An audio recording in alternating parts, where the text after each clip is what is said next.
Hello friends, welcome to அல்ட்ராடிபி channel. நாம் இப்போ பார்க்க போகிற டாபிக், உங்களுக்கு பேங்க்கில் 2 அக்கௌண்ட் இருந்தது அப்படின்னா அதை நீங்கள் உடனே கவனிங்க அப்படின்னு சொல்லியிருக்காங்க. இல்லைனா உங்களுக்கு அபராதம் உறுதி அப்படின்னு சொல்லியிருக்காங்க. அதை பற்றின டீட்டெயில்ஸ் தான் நம்ம இந்த வீடியோவில் ஃபுல்லாக பார்க்க போகிறோம். நாம் வீடியோவை பார்க்குறதுக்கு முன்னாடி நீங்கள் இது வரைக்கும் நம்ம சேனலை சப்ஸ்கிரைப் பண்ணலைன்னா மறக்காமல் சப்ஸ்கிரைப் பண்ணிங்க. கூடவே பக்கத்தில் இருக்கக்கூடிய பெல் ஐக்கானை கிளிக் பண்ணி ஆல் அப்படின்ற ஆப்ஷனை செலக்ட் பண்ணிங்க. அப்போ தான் நம்ம சேனலில் போஸ்ட் பண்ணுற எல்லா வீடியோஸினுடைய நோட்டிஃபிகேஷன் உங்களுக்கு உடனே கிடைக்கும். வீடியோவை ஸ்கிப் பண்ணாமல் முழுசாக பாருங்கள். வாங்க நம்ம வீடியோவை பார்க்கலாம்.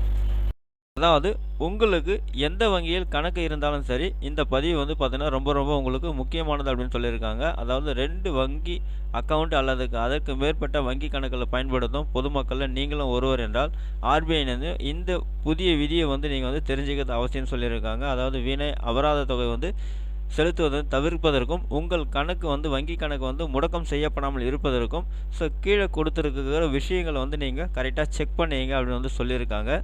அதாவது இந்திய ரிசர்வ் வங்கி பார்த்தீங்கன்னா வாடிக்கையாளர்களுக்கு வந்து சில விதிமுறைகளை வந்து மிகவும் தீவிரமாக கடைபிடித்துட்டு வராங்க.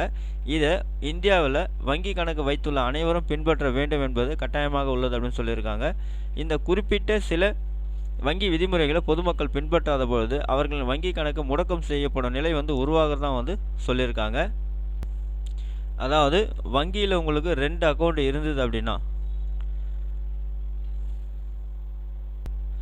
அதை நீங்கள் உடனே கவனிங்க. அப்படி இல்லைன்னா உங்களுக்கு அபராதம் உறுதி அப்படின்னு சொல்லியிருக்காங்க. அதாவது பெரிய அபராதங்களை மக்கள் செலுத்த வேண்டிய சூழ்நிலையும் உருவாகிறது அப்படின்னு சொல்லியிருக்காங்க. இதை தடுக்க வந்து பார்த்திங்கன்னா உடனே உங்கள் வங்கி கணக்கில் சில விஷயங்களை நீங்கள் கவனிக்க வேண்டும் அப்படின்னு வந்து ஆர்பிஐ வந்து புதிய அறிவிப்புகள் வந்து வெளியிட்டிருக்கிறாங்க. உங்களிடம் 1 அல்லது அதற்கு மேற்பட்ட வங்கி கணக்கில் இருக்கிறது என்றால் உங்கள் அக்கௌண்ட் பேலன்ஸை வந்து நீங்கள் செக் செய்ய வேண்டிய நேரம் இது அப்படின்னு வந்து சொல்லியிருக்காங்க.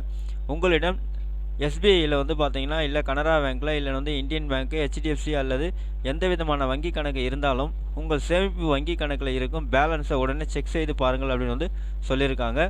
உங்கள் சேமிப்பு வங்கி கணக்கில் மினிமம் பேலன்ஸ் இருக்கா அப்படின்றத நீங்கள் கவனிக்கணும்னு சொல்லியிருக்காங்க. அதாவது ஒவ்வொரு வங்கியும் அதன் சேமிப்பு கணக்கு வாடிக்கையாளர்கள் குறிப்பிட்ட அளவிலான குறைந்தபட்ச இருப்பு பராமரிக்க வலியுறுத்திட்டு வராங்க. அதாவது மினிமம் பேலன்ஸ் வந்து ஒவ்வொரு பேங்க்கும் வந்து பார்த்தீங்கன்னா அவங்கவுங்க தனித்தனியாக ஒரு லிமிட் வச்சுருக்காங்க. குறிப்பாக 1க்கு மேற்பட்ட வங்கி கணக்கில் வைத்திருப்பவர்கள் அவர்களின் அனைத்து வங்கி கணக்கிலும் எவ்வளோ இருப்பு தொகை இருக்குது அப்படின்றத கவனிக்க சொல்லியிருக்கிறாங்க. அதாவது இந்தியாவை பொறுத்த மட்டும் பார்த்தீங்கன்னாக்கா ஒரு நபர் எத்தனை வங்கி கணக்கு வேணாலும் வச்சுக்கலாம்னு சொல்லியிருக்காங்க. பலர் பல கணக்குகளை வைத்துள்ளனர். இதில் ஓரிரு கணக்குகளை மட்டுமே அதிகப்படியான வாடிக்கைகள் பயன்படுத்த சொல்லியிருக்காங்க. மற்ற கணக்குகள் எந்தவித பரிவர்த்தனையும் மேற்கொள்ளாமல் அப்படியே சும்மா தான் வச்சுட்டு இருக்கிறதா சொல்லியிருக்காங்க. நீண்ட காலமாக பரிவர்த்தனை மேற்கொள்ளப்படாத கணக்குகளை வந்து ஆர்பிஐ வந்து முடக்கம் செஞ்சுட்டு வர்றது வந்து பார்த்திங்கன்னா இப்போ குறிப்பிடத்தக்கது.